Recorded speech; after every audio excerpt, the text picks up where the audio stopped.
શોક વચ્ચે ન્યૂ યરની ઉજવણી કરવા રાહુલ ગાંધી વિયેતનામ ગયા. ભાજપનો કોંગ્રેસ પર આરોપ. મનમોહનસિંહને શ્રદ્ધાંજલિ આપવાને લઈને ભાજપ અને કોંગ્રેસ વચ્ચેનો વિવાદ અટકવાનું નામ નથી લઈ રહ્યો. આ બાબતે હવે ભાજપે રાહુલ ગાંધી પર પ્રહારો કરતા કહ્યું કે એક તરફ સમગ્ર દેશ મનમોહનસિંહના નિધનથી શોકમાં છે, બીજી તરફ રાહુલ ગાંધી નવા વર્ષની ઉજવણી કરવા વિયેતનામ ગયા છે. અગાઉ ભાજપે મનમોહનસિંહના અસ્થિ વિસર્જન માટે કોંગ્રેસ અને ગાંધી પરિવારની ગેરહાજરીની ટીકા કરી હતી. જો કે કોંગ્રેસે બાદમાં સ્પષ્ટતા કરી હતી કે ગોપનીયતાનું સન્માન કરીને આ પગલું લેવામાં આવ્યું છે. ભારતીય જનતા પાર્ટીએ આકરા પ્રહારો કરતા કહ્યું કે જ્યારે આખો દેશ વડાપ્રધાન ડોક્ટર મનમોહનસિંહના નિધન પર શોકમાં છે અને રાહુલ ગાંધી મજા કરવા ગયા છે. શહજાદ પૂનાવાલાએ સોશિયલ મીડિયા પર કહ્યું કે વડાપ્રધાન ડોક્ટર મનમોહનસિંહના નિધન પર દેશ શોકમાં છે. 7 દિવસનો રાષ્ટ્રીય શોક જાહેર કરવામાં આવ્યો છે અને રાહુલ ગાંધી બહાર જઈ રહ્યા છે.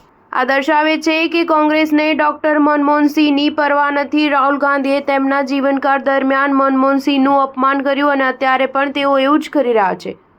ગઈકાલે કોંગ્રેસનો કોઈ નેતા તેમની અસ્થિઓ લેવા ગયા ન હતા, તેમજ કોંગ્રેસના કોઈ નેતા યમુના નદીમાં તેમની અસ્થિઓના વિસર્જન વિધિમાં પણ હાજર રહ્યા ન હતા. કોંગ્રેસે પણ ડોક્ટર મનમોહનસિંહને ભારત રત્ન આપવાનો ઇનકાર કર્યો હતો. આ જ કોંગ્રેસનો અસલી ચહેરો છે. શહજાદ પૂનાવાલાએ કહ્યું કે રાહુલ ગાંધી માટે પર્યટન નવી વાત નથી. રાહુલ ગાંધીએ વિપક્ષના નેતાનો અર્થ જ પર્યટનના નેતા અને પક્ષના નેતા તરીકે કરી દીધો છે.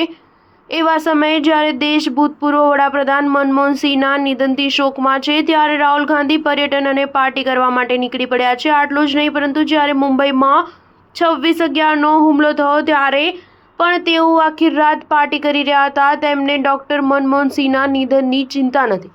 સ્ટાર ન્યૂઝ 7 હંમેશા સચ્ચાઈની સાથે.